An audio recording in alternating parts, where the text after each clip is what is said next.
Olá pessoal, tudo bem? Trago para vocês a prova comentada recente do TCM Pará, Tribunal de Contas dos Municípios do Pará, aplicada pela banca Consulpan. Então vamos comentar as questões para vocês, né?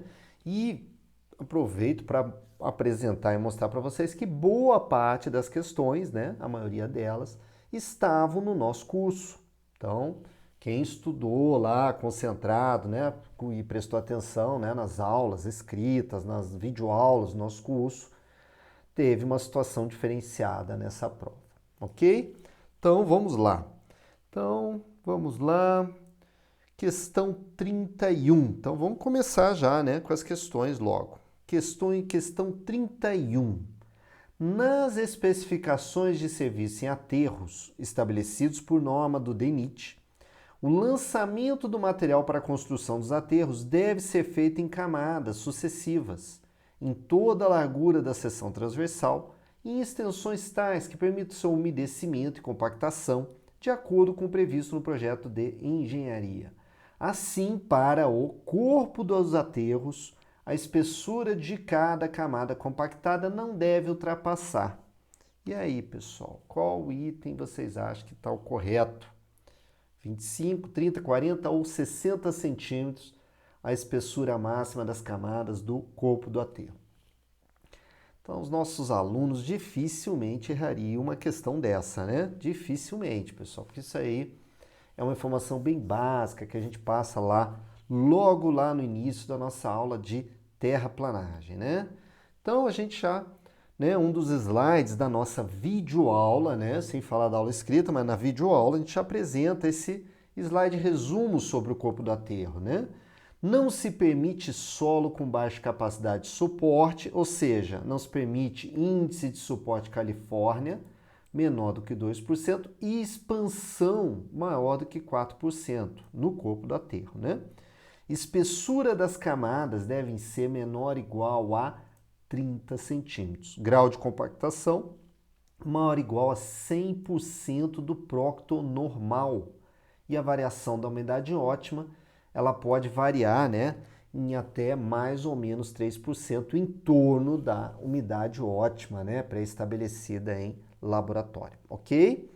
Então tá aí o slide resumo. Então tá lá, a espessura das camadas tem que ser menor ou igual a 30 centímetros. E aí na aula, né, videoaula lá, a gente fala, vai explicando, né, por que é a questão de ser o proctonormal, proctomodificado, né, onde que se aplica cada energia, o que é o grau de compactação, como se chega no grau de compactação, como se estima a expansão, né, como se avalia a expansão do solo, como é que é o ensaio do índice de suporte Califórnia, tudo isso está lá no nosso curso, né, na videoaula. Então é uma formação bem básica, né, para quem está aí no nosso curso, letra B, sem segredo, 30 centímetros. Questão 32. Em regiões onde houver ocorrência predominante de materiais rochosos, conforme norma do DENIT, deve ser admitida a execução do corpo de aterro com o emprego dos mesmos materiais, conforme definido no projeto de engenharia ou desde que haja conveniência e a critério da fiscalização. Portanto, a rocha deve ser depositada em camadas, cuja espessura não deve ultrapassar. E aí, pessoal, qual dessas opções vocês acham? Para quem, né, quem é nosso aluno, eu acho que mata fácil essa questão, né? Porque a gente não só mostra lá, né, na videoaula, né, como também questões comentadas. Então, tá lá nosso slide resumitivo sobre aterro com materiais rochosos. Até 2 metros do grade, as camadas têm que ser menor ou igual a 75 centímetros. Nos últimos 2 metros, as camadas têm que ser menor ou igual a 30 centímetros. Compactação, recomendado rolo vibratório. Deve-se evitar grandes vazios e engaiolamentos. Tamanho das pedras menor ou igual a 2/3 da espessura compactada. Ó, outra cara de futura questão essa aqui, né? Essa última. Então, pessoal, das opções, né, de acordo com o que vocês já sabiam lá da nossa aula, que se for, né, no corpo de aterro 75 centímetros, se for na camada final 30 centímetros. Então tá lá 75 centímetros, né? A espessura não deve ultrapassar, então, 75 centímetros. 33. Pela norma DENIT, quanto à execução do serviço de empréstimos nos trabalhos de terraplanagem, tem-se as sentenças. 1. No caso de caixas de empréstimos laterais destinadas a trechos construídos em grade elevado, as bordas internas das caixas de empréstimo devem localizar-se a distância mínima de 5 metros do pé do aterro, bem como executados com declividade longitudinal, permitindo a drenagem das águas pluviais. E aí, pessoal, esse item 1 está certo ou está errado? O que vocês acham? Essa, de fato, né, já é um pouquinho mais difícil, né? Essa aí já pega o aluno que estudou com mais atenção, aquele aluno que conseguiu revisar a nossa aula, né? Não só leu, né? Não só deu a primeira lida, mas conseguiu revisar com atenção a aula, né? E aí acertaria essa questão. Então, o item 1, ele está certinho. Vou mostrar para vocês lá, ó. O que nós temos lá na nossa aula teórica escrita? No caso das caixas de empréstimos laterais destinados a aterros construídos em grade elevado, as bordas internas das caixas de empréstimo devem localizar-se a distância mínima de 5 metros do pé do aterro, bem como executadas com declividade longitudinal, permitindo a drenagem das águas pluviais. Aí está lá o esqueminha que a gente botou lá na aula também, né? Junto com essa teoria. Então está aqui, né? A plataforma com grade elevado. Então tem que ter, ó, 5 metros a distância mínima, né, pessoal? 5 metros. A distância mínima de 5 metros do pé do aterro, bem como executado. Então, pessoal, aqui, ó, na verdade é aqui, ó. Essa distância é daqui, ó, do pé do aterro até a borda, né, do interna da caixa de empréstimo, olha só. Então, essa distância aqui, ó, na verdade, ela tem que ser maior ou igual, né, maior ou igual a 5 metros. Eu estou aqui só com o mouse, né? Então, maior ou igual a 5 metros. Na verdade, é essa distância aqui, ó, pessoal, ok? Então, tá lá, ó, e aí tinha lá na nossa aula. Item 2. Ainda em referência aos empréstimos laterais, entre a borda externa das caixas de empréstimos e o limite da faixa de domínio, deve ser mantida sem exploração uma faixa de 2 metros de largura, a fim de permitir a implantação da vedação delimitadora. Certo ou errado? Mesma coisa, né? Quem estudou com mais atenção, acertou. Então tá lá essa questão aqui, ó. Ainda em referência aos empréstimos laterais, entre a borda externa da caixa de empréstimo e o limite da faixa de domínio, deve ser mantida sem exploração a faixa de 2 metros de largura, a fim de permitir a implantação da vedação delimitadora, né? Então, pessoal, o que acontece? A gente tem lá a nossa estrada, né? Tem lá a faixa do terrapleno lá da nossa estrada e tem uma faixa lateral, né? Usada para serviços com destinação em que é, inclusive, feita uma desapropriação, né? Uma faixa que costuma ser de 15, 20 metros nas laterais. Essa faixa é chamada de faixa de domínio, né? Ao redor da estrada. Então, caso se façam, né, os empréstimos laterais, da borda do final do empréstimo até o limite dessa faixa tem que ter no mínimo 2 metros, ok? Uma faixa sem exploração de 2 metros de largura. E o item 3, os empréstimos em alargamento de corte devem preferencialmente atingir a cota do grade, não sendo permitida em qualquer fase da execução a condução de águas pluviais para a plataforma da rodovia. Mesma coisa, vamos ver o que tinha lá na nossa aula. Os empréstimos e alargamento de corte devem preferencialmente atingir a cota do grade, não sendo permitida em qualquer fase da execução a condução de águas pluviais para a plataforma da rodovia.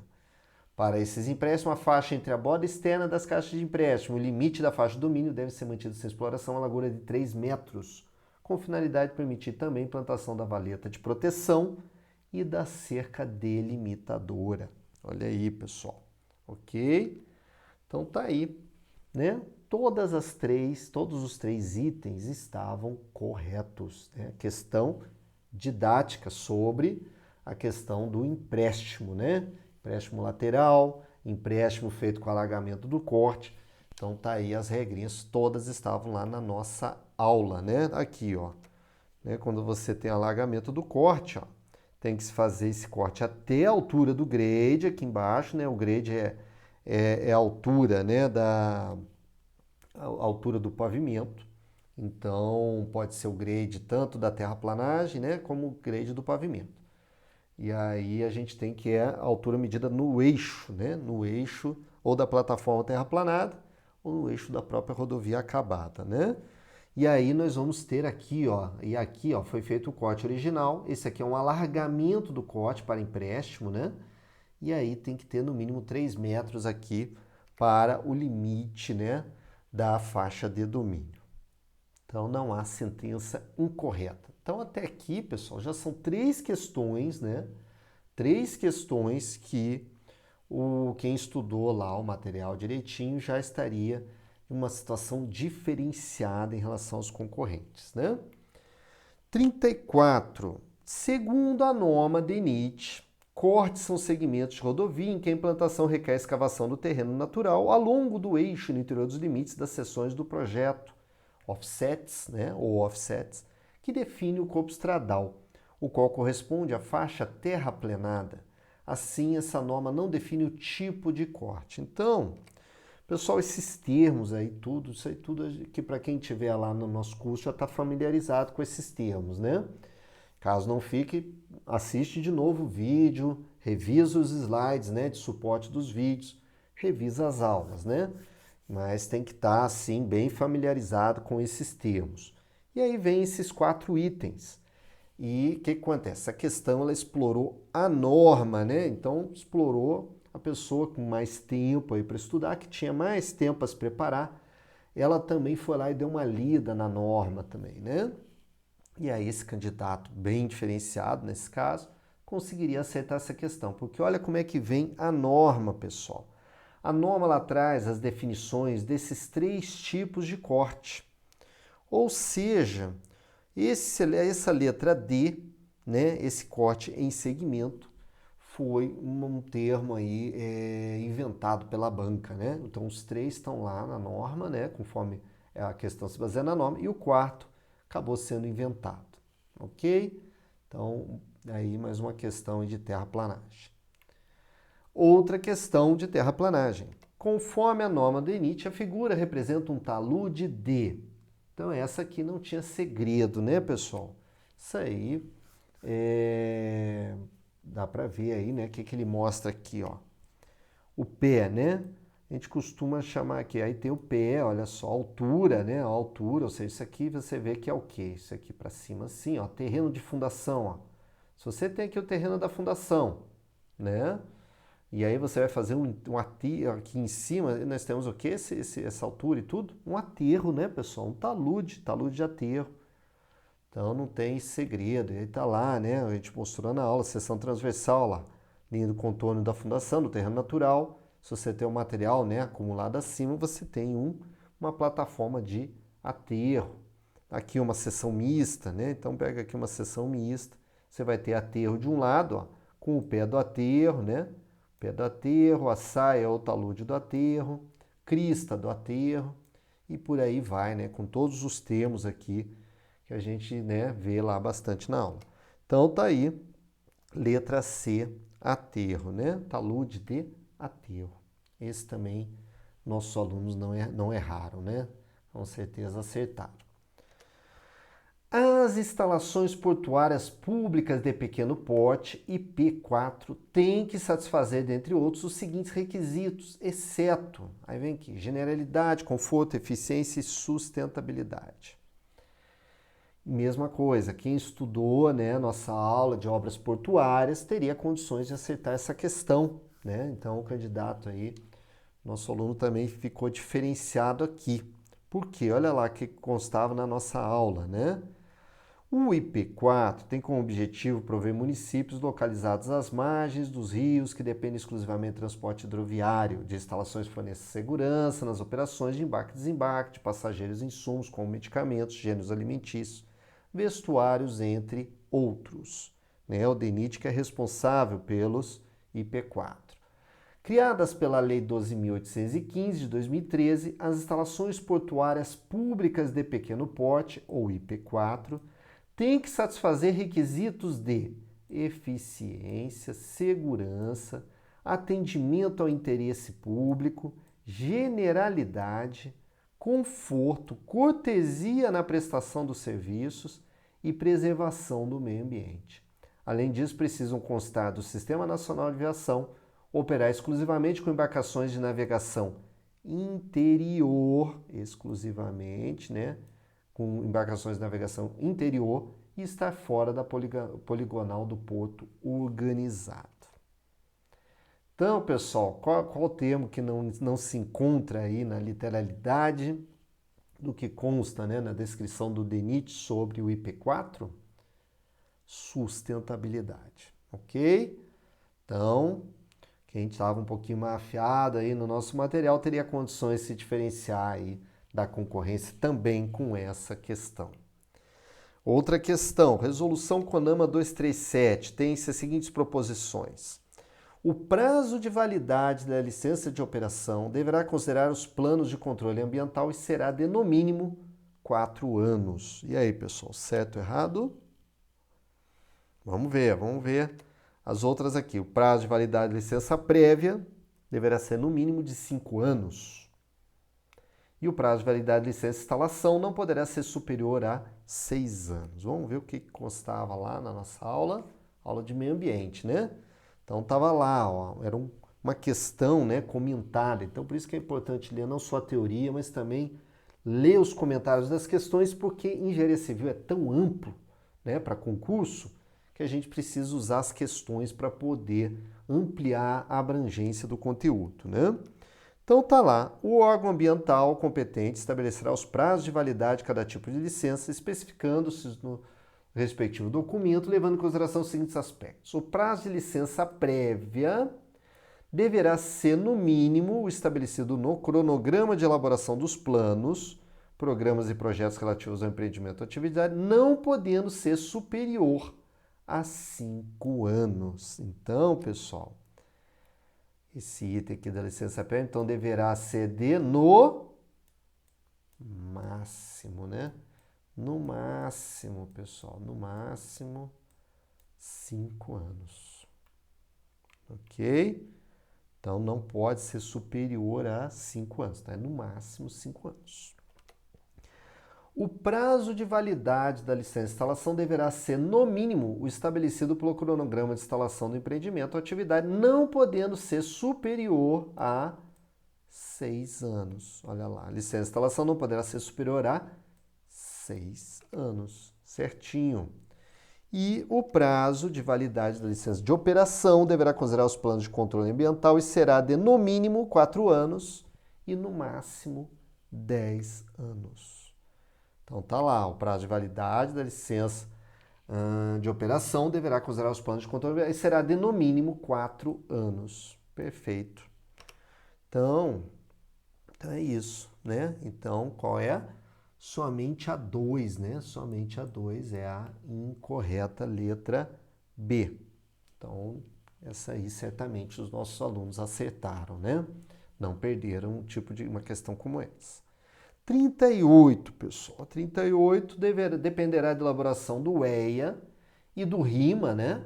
Segundo a resolução CONAMA 001 de 86, a serem submetidos à aprovação do órgão estadual competente e da Secretaria Especial do Meio Ambiente, SEMA, em caráter supletivo, o licenciamento de atividades modificadoras do meio ambiente, tais como troncos coletores e emissários de esgoto sanitário, linhas de transmissão de energia elétrica acima de 230 kV, usinas de geração de eletricidade, qualquer que seja a fonte de energia primária acima de 10 MW, distritos industriais e zonas estritamente industriais, ZEI, exploração econômica de madeira ou de lenha em áreas acima de 100 hectares ou menores, quando atingir áreas significativas em termos percentuais ou de importância do ponto de vista ambiental.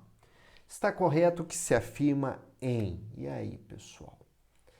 O que vocês acham dessa listagem aí? Essa listagem é longa, pessoal. Lá na norma, né, Resolução CONAMA 001, Acho que tem mais de 10 atividades lá, né, relacionadas. E aí essa questão ela acaba sendo didática. Todos os itens aí estão corretos. Questão didática aí para vocês. Ok? 39. Praticar ato de abusos e maus tratos em cão ou gato, conforme a Lei de Crimes Ambientais, Lei 9.605/98, poderá levar o infrator a cumprir uma pena máxima de detenção de... E aí, pessoal, o que vocês acham? Na nossa aula a gente aborda essa lei, né? Então, mas você veja que a questão pediu assim o detalhe, né? Excepcionalidade cão e gato, né? Então tem a norma, né? A gente mostrou lá a norma que fala sobre os animais domésticos, detenção é até 1 ano, né? Podendo se ampliar em demais situações. E no caso específico de cão e gato, aí ele vai de 2 a 5 anos, ok? Então, especificamente cães e gatos, 2 a 5 anos, letra C. Em relação à lei dos crimes ambientais, Lei 9.605, são circunstâncias que atenuam a pena. Aí vem aqui, né? Em épocas de seca ou inundações, facilitada por funcionário público no exercício de suas funções, alto grau de instrução e escolaridade do agente, comunicação prévia pelo agente do perigo iminente de degradação ambiental. Então, pessoal, quais são as circunstâncias atenuantes? Essa estava lá na nossa aula, né? Essa aí é outra que, para quem estudou, né, com mais atenção, teria uma diferenciação aí na hora dessa prova. Então, o que falava lá, pessoal? Era o comentário de uma questão, né? De acordo com o artigo 14 da Lei 9.605, são circunstâncias que atenuam a pena. 1. Baixo grau de instrução ou escolaridade do agente. Arrependimento do infrator, manifestado pela espontânea reparação do dano ou limitação significativa da degradação ambiental causada. Comunicação prévia pelo agente do perigo iminente de degradação ambiental. Olha aí, essa aqui tinha lá. Colaboração com os agentes encarregados da vigilância e do controle ambiental. Então, pessoal, só a 4, então, que corresponde, né, ao que está na lei e o que tinha lá na nossa aula. Ok? Então, essa aí é mais uma que o nosso aluno poderia também se diferenciar. Outra questão. De acordo com a Lei 14.133, em conjunto com o Decreto 10.922 de 2021, que atualiza os valores estabelecidos na Lei 14.133, para contratação que tenha por objeto produtos para pesquisa e desenvolvimento, limitada a contratação, no caso de obra e serviço de engenharia, ao valor de... Então o texto ficou meio confuso, né? Porque ele está descontextualizado da lei, mas essa questão então acontece. A gente aprofunda muito na Lei 14.133, só que a gente aprofunda mais no que, né, do que tem a ver com obras e serviços de engenharia.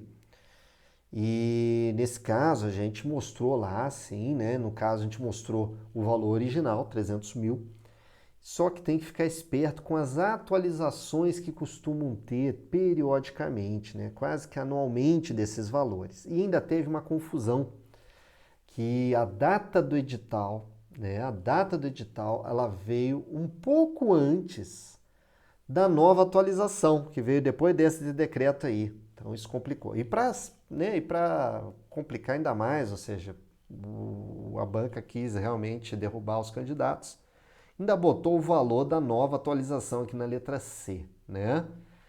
Então, mas aí vamos ver aqui, né? Tem que ficar bem esperto aí realmente. Mas a tendência, como a gente fala, é essa lei ser cada vez mais cobrada, né, pessoal? 14.133 é realmente a bola da vez, tem que se aprofundar, tem que saber tudo dessa lei. Então tá lá, né, pessoal, a tabelinha que eles cobraram, ó. É uma tabelinha aqui que mostrou aqui, eles destacaram a banca, esse quadro, mas não é esse quadro que se aplica não, é esse aqui, ó. É esse quadro aqui, ó, é o artigo 75, a linha 6, inciso 4, né?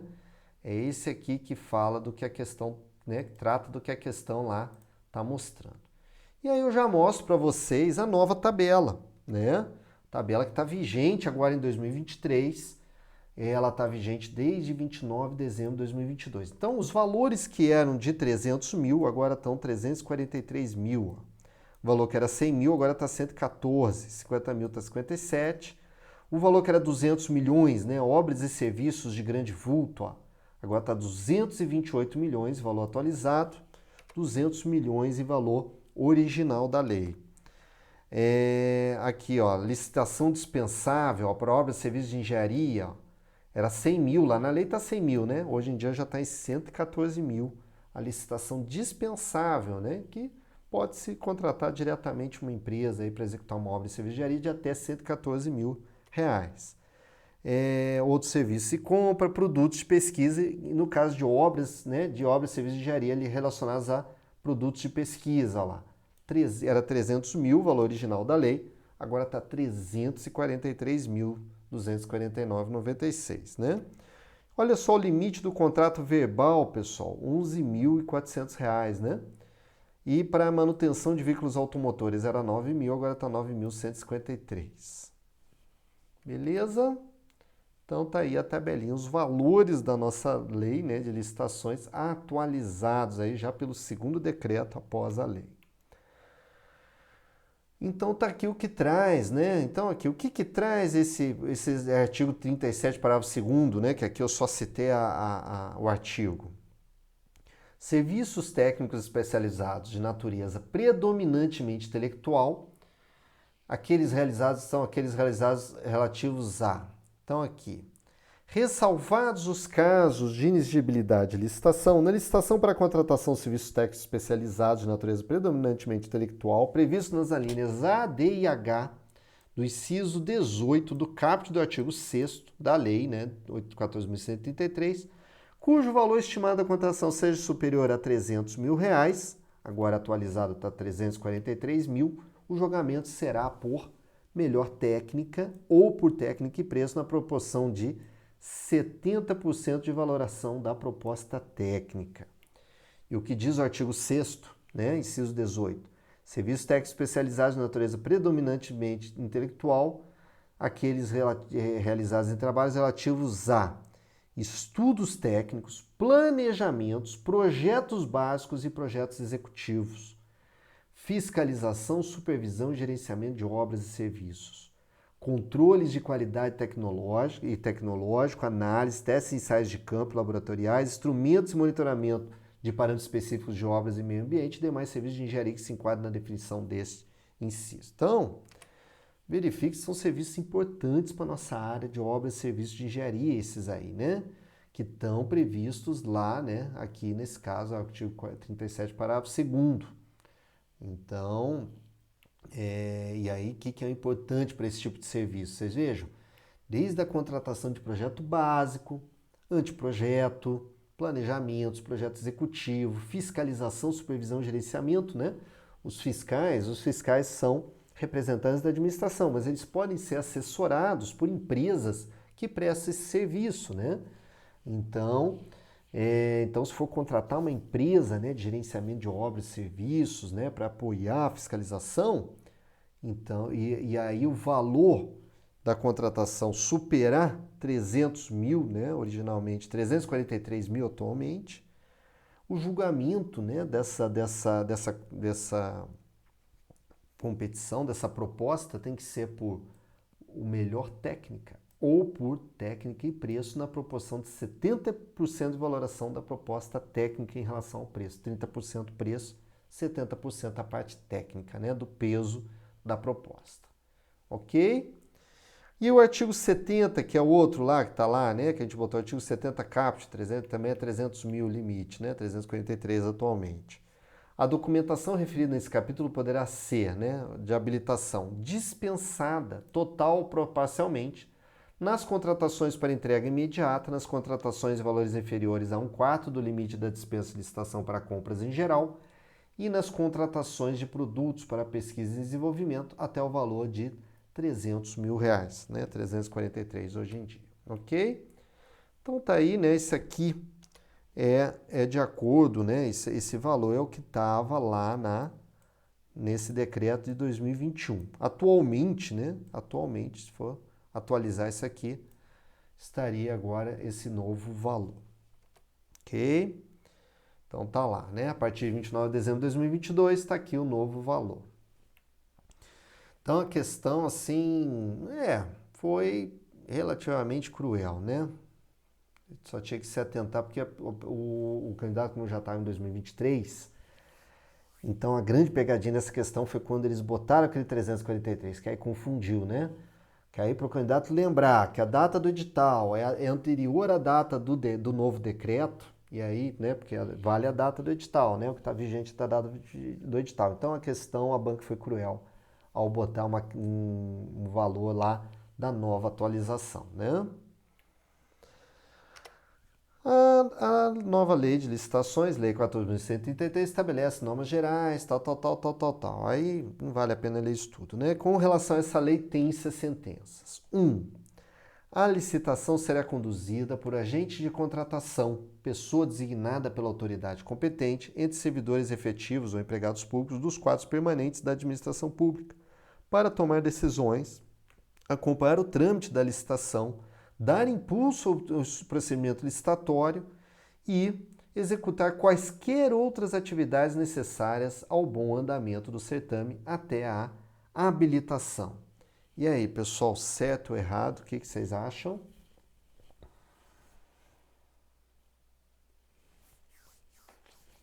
Vamos ver o que a gente mostrou lá na nossa aula sobre isso. Tá aqui, né? A gente tem um slide, nossa videoaula trouxe lá o artigo 8º. O que fala o artigo 8º no nosso slide lá, né? Na nossa videoaula.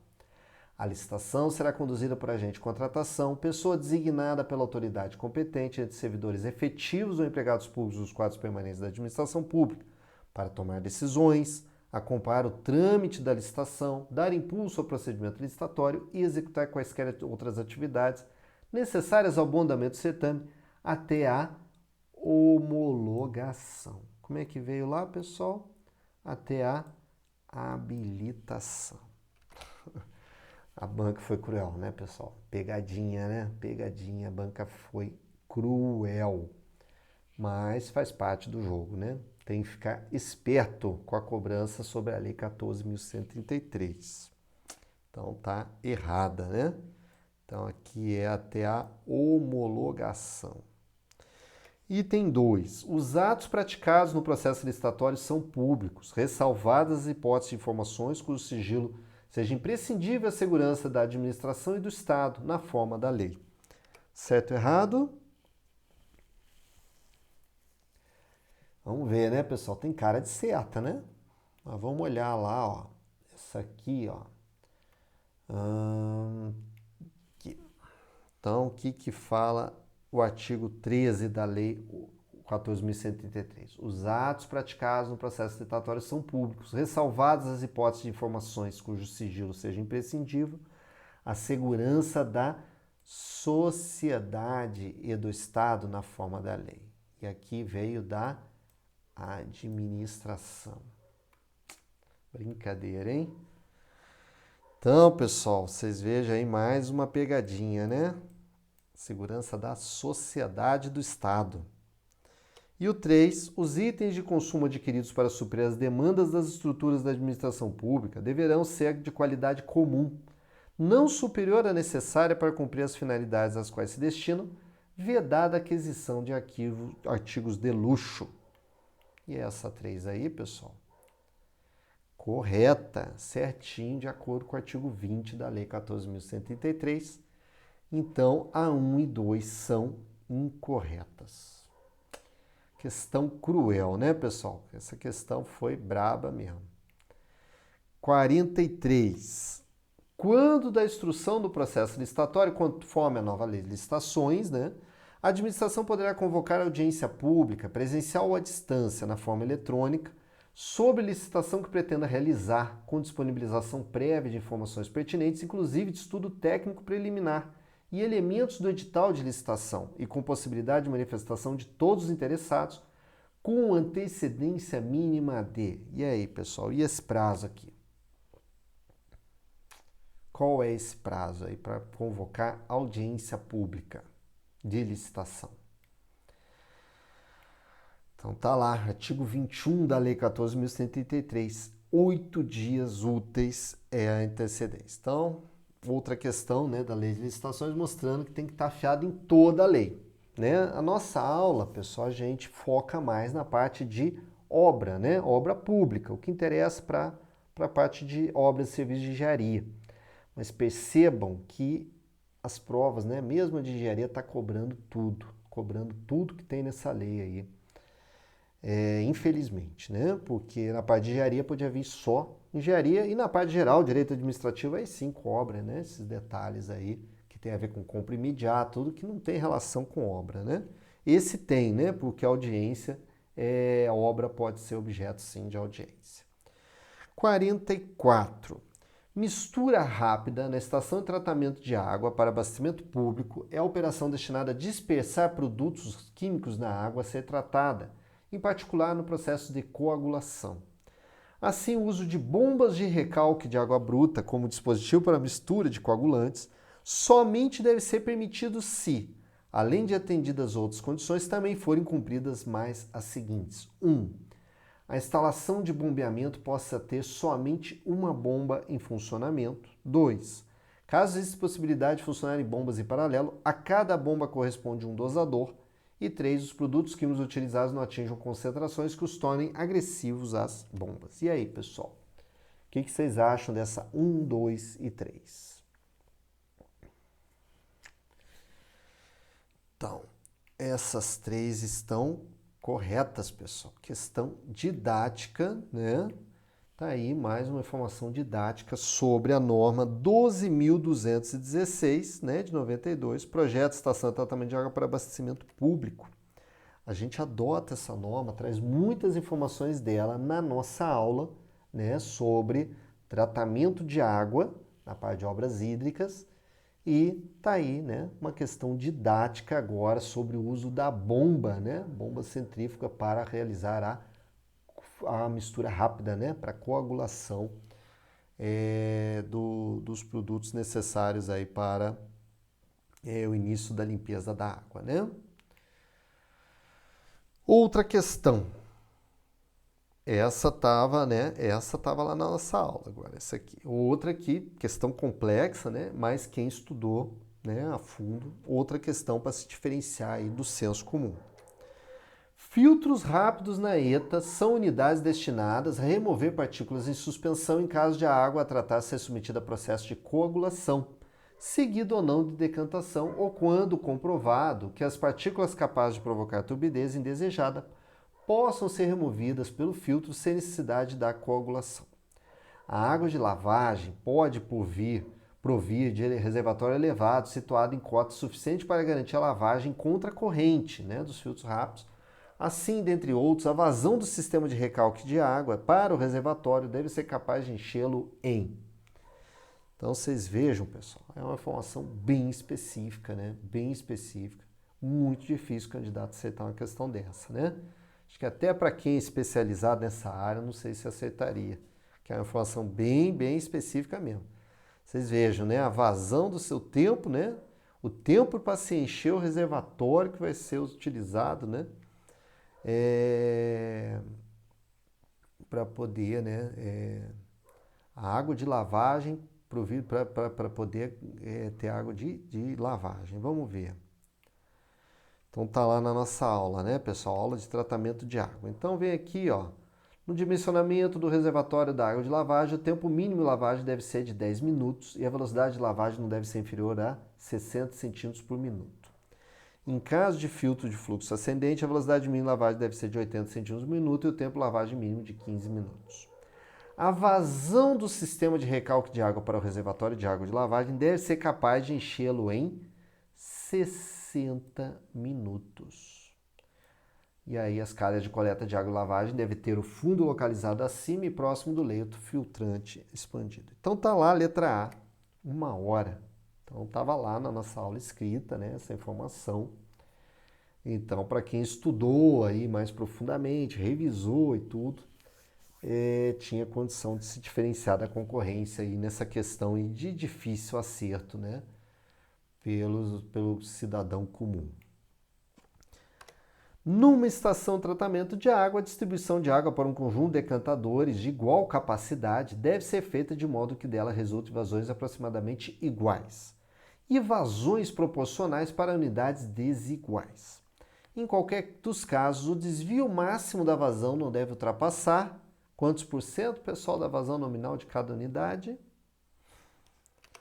Outra peculiaridade aí da norma, né? Mais ou menos 20% da vazão nominal de cada unidade. Está lá também na norma 12.216, subitem 5.10.6. Então, vocês vejam que a Consulpan gosta de notas de rodapé da norma, né, pessoal? Ela pincela lá no meio das normas e às vezes escolhe algumas normas, né, para cobrar várias questões. Na nossa aula até tem sobre uma questão de variação de 20%, mas é na parte dos decantadores. Mas aí se a pessoa confundisse esse dado da nossa aula aí, poderia ter acertado essa questão aí, né, por paralelismo. Questão 47. Tratando-se da disposição dos efluentes e lodo sedimentado, tanque séptico é uma unidade cilíndrica ou prismática retangular de fluxo horizontal para tratamento de esgotos por processo de sedimentação, flotação e digestão. Sobre as definições que circundam os tanques sépticos, analise as assertivas abaixo e coloque V para verdadeiras e F para falsas. Primeiro, vala de infiltração é o sistema de tratamento biológico do efluente do tanque séptico, que consiste em um conjunto ordenado de caixas de distribuição, caixas de inspeção, tubulações perfuradas superiores para distribuir o efluente sobre o leito biológico filtrante e tubulações perfuradas inferiores para coletar o filtrado e encaminhá-lo à disposição final. E aí, pessoal, certo, errado? E aí? Falsa, né, pessoal? Falsa. Essa definição equivale a vala de filtração. Então, essa definição é a definição de vala de filtração, né? Então, a filtração é que tem o tratamento biológico, né, pessoal, do efluente do tanque séptico. E aí, qual é a definição da vala de infiltração da norma 7229? É um sistema de disposição do efluente do tanque séptico, tá aí muito parecido, né? Que orienta a sua filtração no solo e consiste em um conjunto ordenado de caixa de distribuição, caixa de inspeção e tubulação perfurada, assente sobre a camada suporte de pedra britada. Ou seja, não fala sobre tratamento biológico na vala de infiltração e nem tem uma tubulação dupla, uma acima e outra abaixo, né? Então são as diferenças entre vala de filtração e vala de infiltração. Volume total é o volume útil, né, lá do tanque, né, pessoal? Tá falando aqui lá do tanque séptico. Volume total é o volume útil acrescido de volume correspondente ao espaço destinado à circulação de gases no interior do tanque, acima do nível do líquido. E aí, pessoal, verdadeira ou falsa? Vamos ver? Ela tá verdadeira, pessoal. Então, o que diz a norma lá? Volume total é o volume útil acrescido de volume correspondente ao espaço destinado à circulação de gás no interior do tanque acima do nível do líquido, ok? Então tá aí, né? Essa questão complementa lá a nossa aula sobre tanque séptico, né? Lodo fresco é o lodo com baixo teor de umidade. E aí, pessoal, certo, errado? Errado, né, pessoal? Errado. O lodo fresco a gente vai fazer a desidratação desse lodo fresco, né? O tratamento do lodo, ele é a desidratação desse lodo. Então, na verdade, é o lodo desidratado. Vamos ver lá?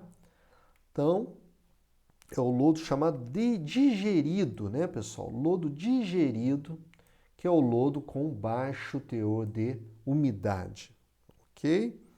E filtro anaeróbio é a unidade destinada ao tratamento de esgoto mediante afogamento do meio abiótico filtrante. Certo ou errado? Vimos isso, né, na aula a gente vê isso na aula de esgoto, né, sobre o filtro anaeróbio. Tá errado, pessoal. Por que tá errado? porque a unidade destinada ao tratamento de esgoto mediante afogamento do meio biológico filtrante. Lembra? Tinha lá, né, a gente comenta na nossa videoaula como é que funciona, né, um filtro anaeróbio. Então, ele é afogado, ele tem lá as suas colônias de bactérias, né, para poder fazer a filtração. Então, filtração biológica. Então, com isso, a gente tem FVFF. Só a segunda que estava correta de todos eles. Ok? Os tanques sépticos devem ter distâncias horizontais de poços freáticos e de corpos de água de qualquer natureza de, no mínimo, nota, as distâncias mínimas são computadas a partir da face externa mais próxima aos elementos considerados. E aí, pessoal? Sabem qual é o item? Isso tem lá, né, na nossa videoaula também, a gente falou sobre isso. Então, o que a gente mostrou? Esse aqui é o slide da nossa videoaula, né?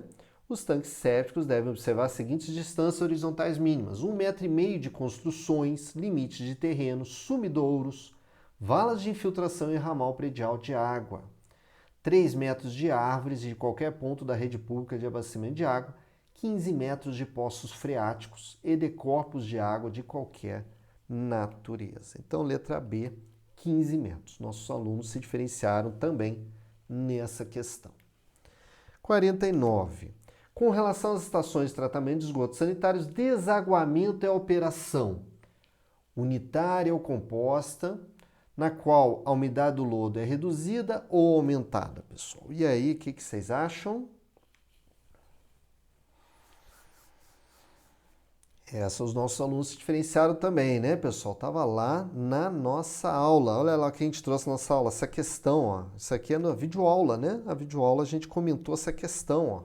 Em uma estação de tratamento de esgoto, a operação unitária pela qual a umidade do lodo é reduzida denomina-se, aí estava lá, letra D, né? Desaguamento. E aí, né, o que explica lá a NBR, né? 12.209, que ele é similar à desidratação do lodo, desaguamento. Então, letra A, operação unitária para a qual a umidade do lodo é reduzida.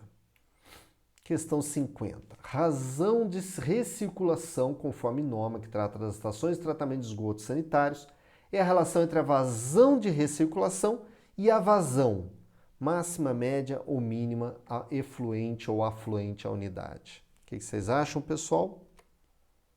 Mais uma, né, que nossos alunos puderam se diferenciar. Olha lá. A gente trouxe, né, esse slide aqui é da nossa videoaula da aula de esgoto, né? Então a gente traz lá as definições. E olha aqui, ó. Relação de recirculação. Relação entre a vazão de recirculação e a vazão média afluente à ETE. Então, vazão média afluente à unidade. Então, mais uma aí que o pessoal se diferenciou, né? Essa aqui também. No projeto hidráulico das redes coletoras de esgoto sanitário, a norma estabelece, salvo justificado, que o recobrimento do coletor assentado no passeio não deve ser inferior a... E aí, qual desses valores, pessoal? O que a gente tinha lá na nossa videoaula? Olha lá, disposições construtivas. Ó. O recobrimento, estava até negrito. O recobrimento tem que ser maior ou igual a 90 centímetros para coletor assentado no leito da via de tráfego, ou 65 centímetros para coletor assentado no passeio. Recobrimento menor deve ser justificado. Então, letra B, 65 centímetros, mais uma que os nossos alunos se diferenciaram, né? 52. Quanto ao projeto de pontes, viadutos e passarelas de concreto, na elaboração do projeto, o modelo estrutural escolhido deve permitir uma avaliação adequada da resposta da estrutura real às ações nela previstas. Assim, na análise de vibração em passarelas, caso a primeira frequência vertical da passarela seja inferior a 5 Hz, deve ser comprovado que as acelerações verticais da passarela e sua utilização normal não ultrapassem. Aí tem aqui as acelerações. Então, pessoal, peculiaridade da norma. A gente até menciona, né? A gente cita trechos, né? Ideias dessa norma na nossa aula de obras de artes especiais, né? Mas esse veio realmente pincelado, né? Então, a norma 7187, que fala? Análise de vibração em passarelas. Caso a primeira frequência vertical da passarela seja inferior a 5 Hz, deve ser comprovado que as acelerações verticais da passarela em sua utilização normal não ultrapasse 0,7 metros por segundo ao quadrado. Então, letra D. Questão 53. Nas obras de arte especiais, como pontes, viadutos e passarelas de concreto, quando do cisalhamento em laje com uso de pré-laje, o dimensionamento e a verificação de segurança em relação ao cisalhamento entre a pré-laje e a capa de concreto moldado no local devem ser realizados conforme a teoria atrito-cisalhamento, com a consideração da compressão vertical ou projeção vertical da biela comprimida sobre a interface. No entanto, no caso de obras em vigas pré-moldadas, com detalhe conforme a figura, essa verificação pode ser dispensada. Assim, a seta apresentada na figura representa. Então, vocês vejam, pessoal. Aí mostra aqui, querendo saber o que essa seta representa. Estribo, armadura longitudinal, gancho ou traspasse. Então, vocês vejam o que a questão fez. Fez vocês perderem um tempão, né? Ficarem desesperados lendo aquele enunciado super complexo, para depois apresentar essa figura e dizer o que ela está mostrando com aquela armadura ali vertical, né? Vertical da onde, pessoal? Ela vem aqui da viga, né? Então, isso aqui é uma viga pré-moldada, né? Aqui são dois trechos de laje pré-laje, né? Pré-laje também pré-moldada. Aqui é a capa de concreto, né? A armadura aqui longitudinal da capa de concreto. Então, vocês vejam que tem aqui, ó, e aí tem essa armadura. Essas armaduras vocês acham que é o quê? Então, eu vou mostrar para vocês o que a norma traz, né? Eu realmente colocaria, né, letra A, estribo, de fato, né, pelo formato aqui dessa armadura. Então, são os estribos, né? Então, essa armadura aqui é o estribo. Aqui é a viga pré-moldada, achureada, né? Pré-laje. Superfície rugosa, né, entre a pré-laje e a capa de concreto moldada no local. Armadura positiva incorporada na pré-laje, então tá aqui a armadura positiva já vem junto com a pré-laje, né? E a armadura negativa aqui da laje aqui, a armadura negativa, né? Então tá aí a figura. Então letra A, estribo, ok? Então, apesar da complexidade da questão e tudo, eu acredito que muita gente aí, nossos alunos, né, tem acertado, porque até pela aula de concreto, sem precisar ser aula de pontes, mas aula de concreto, né, concreto armado, pessoal, a gente vê, né, tem várias questões, a gente vê isso, a questão do posicionamento das armaduras, longitudinal positiva, longitudinal negativa, estribos, né, e aí nada mais é do que estribo, né, da viga que acaba se solidarizando com a capa também da laje aí, apoiada na viga. E o SINAP, pessoal? O SINAP, né, baseado em Baeta 2012, esclarece que preço é o valor final pago ao contratado pelo contratante. É o custo acrescido do lucro e despesas indiretas. E aí, pessoal, certo, errado? Essa os nossos alunos acertaram, né? Certamente. Isso aí é bem destacado na videoaula, na aula escrita, no nosso curso de discursivas, né? A gente explora, tem uma questão lá discursiva simulada, a gente fala só sobre isso, as definições, né? Então tá lá, ó, preço, quantia financeira paga pelo comprador pelo bem ou serviço. No caso de construção, é o valor contratual acordado pela obra que inclui todos os custos da obra, as despesas e o lucro da empresa executora. Então, também na nossa aula de análise orçamentária, tudo isso possibilitou acertar essa questão. Então, número 1, certa, né? 2, custo é tudo aquilo que onera o construtor, representa todo o gasto envolvido na produção, ou seja, todos os insumos da obra, assim como toda a infraestrutura necessária para a produção. Ou seja, né? São os custos diretos e os custos indiretos, né? Produção diretos e infraestrutura indiretos. Certo, errado, a 2? Quem é nosso aluno não errou de jeito nenhum, né? Então, o que tinha lá o slide da nossa aula de SINAP, videoaula de SINAP do nosso curso, né? É informação, custo é a informação que importa primordialmente ao produtor e compreende o gasto correspondente à produção de determinado bem ou serviço. No caso de construção civil, pode ser conceituado como todo o valor investido diretamente na produção de determinada obra. E a gente falou lá sobre custo, tem a tabelinha, né, na parte de análise orçamentária, mostrando que o custo são tanto os custos diretos como indiretos. Os indiretos são relacionados à infraestrutura necessária para a produção, os diretos são os custos de produção. Então, não há assertiva incorreta, as duas estão corretas. Nossos alunos certamente não erraram, não perderam essa questão. O SINAP apoiado em Matos apresenta como atributos de um orçamento. E aí, pessoal? Pessoal, a gente fala muito sobre isso. Também tem questão simulada no nosso curso de discursivas, né, de engenharia civil. Então, a gente se trata exatamente dos atributos do orçamento lá, né, nas questões do nosso simulado. E destaca isso também na videoaula, na aula escrita e tudo mais, né? Então, tá aqui, ó. A gente explica cada um deles na nossa videoaula e tá aqui. Quais são os atributos do orçamento? Aproximação, especificidade e temporalidade. Então, letra C, né? Tá os três aí que a gente tá careca de saber lá no nosso curso. Questão 56. Na avaliação de bens imóveis urbanos, aquele pertencente ao proprietário do imóvel sob o Instituto da Enfiteuse refere-se ao domínio. Então, pessoal, isso aqui é definição literal da norma, né? Então, esse critério a gente coloca lá no nosso curso, né, na aula de avaliação de imóveis e de perícias, mostrando que esses assuntos, como vem as questões, né? Literalidade das normas. Então, isso aqui também foi uma literalidade da norma. Então, é domínio direto, é a definição do domínio direto, né? Aquele pertencente ao proprietário do imóvel sob o Instituto da Enfiteuse, norma 12653-2. Em relação à avaliação de bens que trata dos empreendimentos, a diferença entre o valor econômico de empreendimento e o seu valor patrimonial é definido como... E aí, pessoal?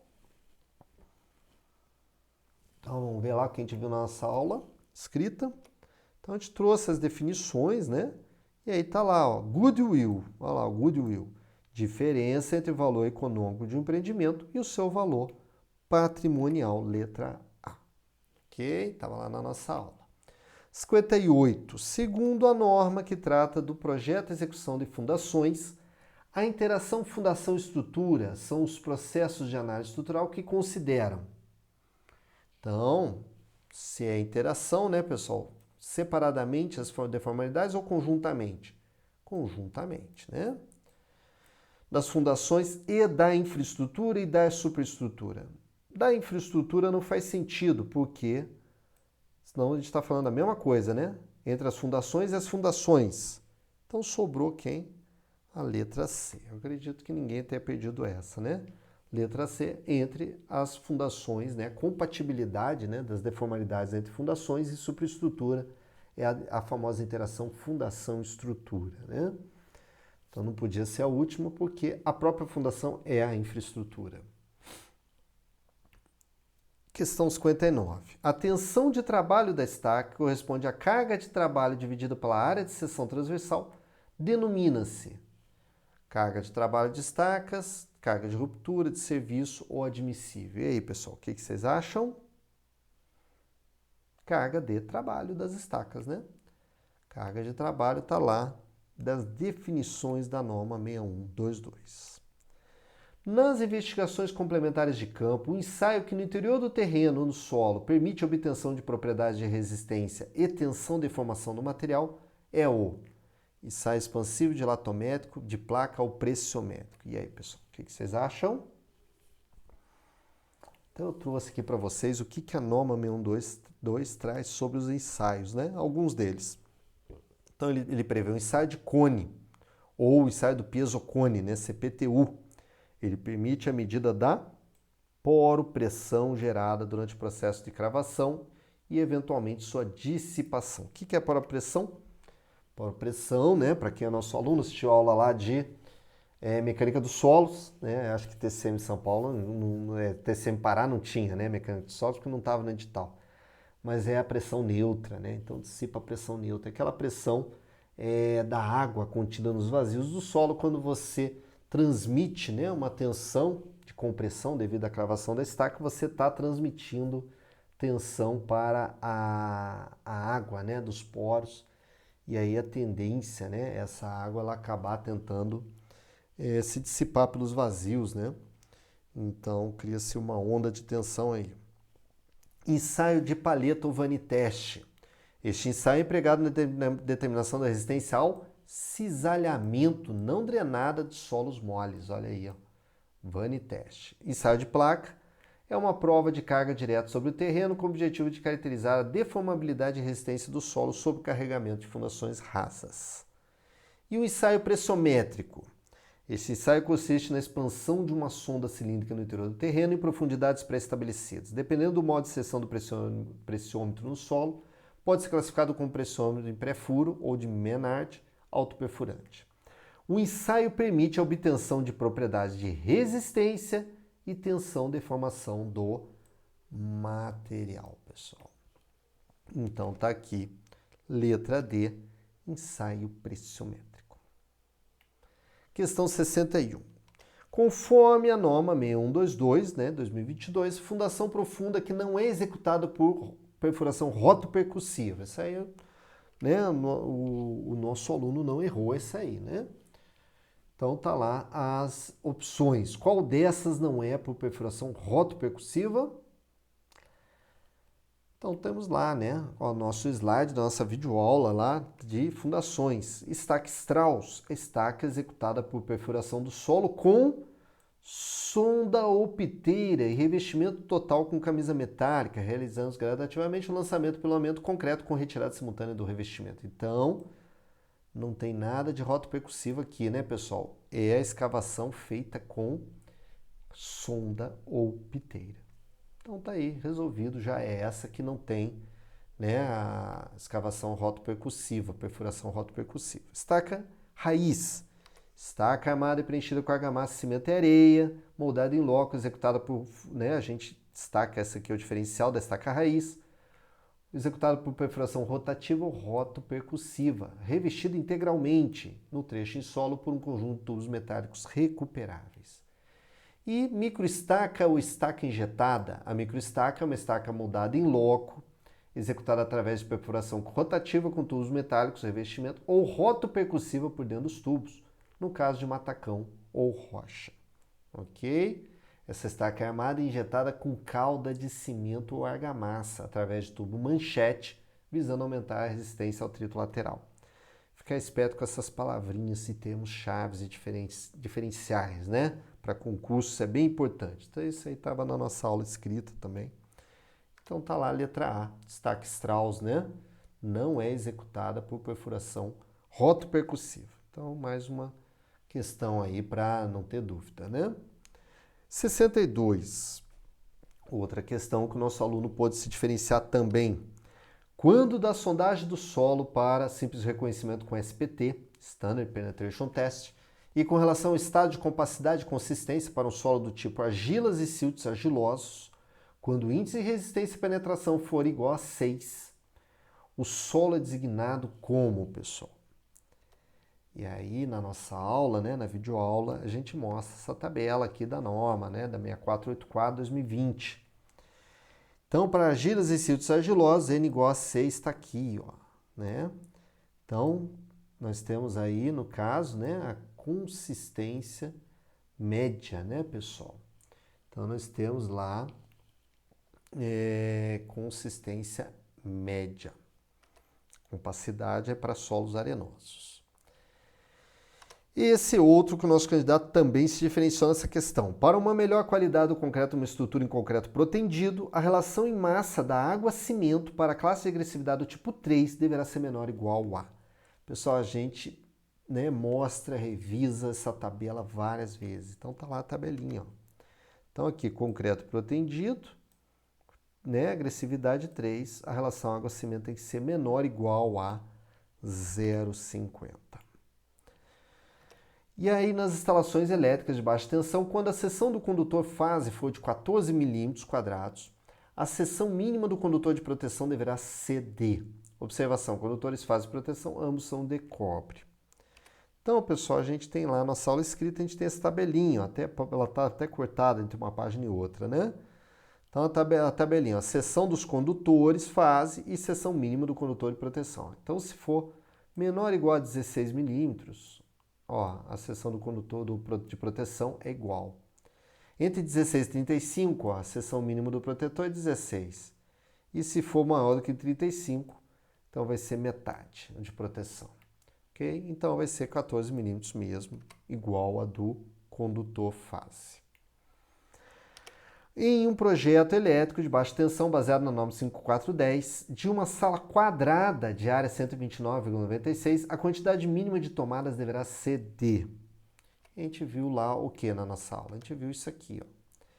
Em salas e dormitórios deve ser previsto pelo menos um ponto de tomada para cada 5 metros ou fração de perímetro. Aí a gente tem que a raiz quadrada daquele valor lá, né, da área, dessa área aqui, dá 11,4 metros, vezes 4, né, vezes os 4 lados, já que é quadrado, vai dar igual a 45,6 metros. Dividido por 5 vai dar o quê? Vai dar 9, né, mais 0,6. Então, mais fração, mais uma tomada, totalizando 10 tomadas. Ok? Então, mais uma aí que os nossos alunos puderam se diferenciar. Questão 66. A temperatura da água em tubulações de distribuição de água quente dentro de ambientes sanitários dotados de misturadores convencionais deve ser limitado a... E aí, pessoal, qual é a temperatura? Estava lá na nossa aula também. Olha lá a nossa videoaula, ó. Dimensionamento das tubulações. Ambientes sanitários com misturadores. Temperatura menor ou igual a 70 graus Celsius nas tubulações. E aí vem as outras condições, ok? Então tá lá a letra C, 70 graus Celsius. 67. Em paredes de alvenaria estrutural são considerados essenciais para o desempenho da parede o cumprimento das tolerâncias de prumo, alinhamento vertical da parede, de nível, alinhamento horizontal da parede, a execução correta das espessuras das juntas, das argamassas, assentamento dos blocos e dos reforços na alvenaria especificados. Assim, para um grout não aditivado, a altura máxima de lançamento deverá ser de... Então, pessoal, uma questão bem específica aí, né? Bem completa, bem de difícil acerto, né? Mas vamos ver o que traz a norma. A gente explora essa norma lá na nossa aula de alvenaria, né? Mas aí esse trecho é muito específico. Então tá lá, ó. Quanto à operação de grauteamento, deve ser observado o seguinte: a altura de lançamento do grout deve ser de 1,6 metros, exceto se o grout for devidamente aditivado, garantida a coesão sem segregação. Então, 1,6 metros, letra D. 68. A vazão de projétil em litros por segundo do aparelho sanitário da banheira, com misturador de água fria, é... Então, pessoal, isso aí, a versão anterior da 5626, né, da norma de instalação hidráulica, trazia essas vazões, tinha uma tabelinha lá, né? Trazia a vazão estimada para cada aparelho. Só que a nova norma deixou de trazer e com isso essa questão foi anulada, ok? Mesma coisa essa, ó, ela já se baseou na 56.2098, então foi anulada também, né? Então essas duas anulações ajudaram aí o pessoal que foi bem mal aí para tentar conseguir a nota mínima, né? E aí, essa última questão. De acordo com a norma 8160 de 99, Sistemas Prediais de Esgoto Sanitário, o símbolo do quadro abaixo significa esse símbolo, pessoal: caixa, inspeção, ralo sifonado, caixa sifonada ou caixa retentora de gordura. O que vocês acham? Então, o que a gente mostrou lá na nossa aula, né, pessoal? Mostrou lá na videoaula, né? Esse aqui é um slide da nossa videoaula. Olha aí, ó, ralo sifonado, olha lá. Tem um achuriado perto da saída aqui, ó, ralo sifonado. Caixa de inspeção, caixa, e assim por aí vai, ó, tem tudo aqui, ó. Tem uma parecida, né, caixa sifonada, mas você vê que já é todo pintado de preto. Aqui achuriado é o ralo sifonado, letra B. Ok? Então era isso, pessoal, que eu tinha para mostrar para vocês, né, sobre a resolução da prova do TCM Pará. É uma prova aí... Foi uma prova aí para um cargo muito bom, é um cargo que tem um excelente salário, né? Que eu pesquisei lá no Transparência. São salários aí quando a pessoa consegue uma função e ao longo da carreira fica muito, muito bom mesmo, né? E tá aí, quase, né? Vocês viram que boa parte da prova estava lá no nosso curso, né? E para quem quiser verificar os novos cursos, os cursos vigentes atualmente, né? Que a gente ministra, eu estou deixando aí embaixo o link, né, para acessar outros vídeos também. E na minha página do Prof, pode seguir minha página, lá tem o link dos cursos também do Prof. Marcos Campitelli, ok? Então, né, a gente está aí há mais de 10 anos, né, já vai fazer uns 13 anos que eu ministro cursos para concurso de engenharia civil. Fui aprovado nos concursos de perito da Polícia Federal e do Tribunal de Contas da União, os dois, né, com foco em engenharia civil. E desde então compartilho, né, essa experiência aí de concurseiro com vocês, desde essa época, né? E estou aí com aula online, né? Trabalhei no Estratégia por 12 anos e agora estou por conta aí com os cursos na plataforma Hotmart, né? Que vocês podem ver aí tanto no link abaixo como no link lá da minha página, né? Tá aqui, né? Prof. Marcos Campitelli tá aqui do Instagram. Tá joia? Sejam bem-vindos, pessoal, e espero que todos vocês aí que consigam, né, estudar com disciplina e tudo, estejam se esforçando, consigam a merecida vaga. Tá joia? Até logo, pessoal, e até mais. Tchau, tchau.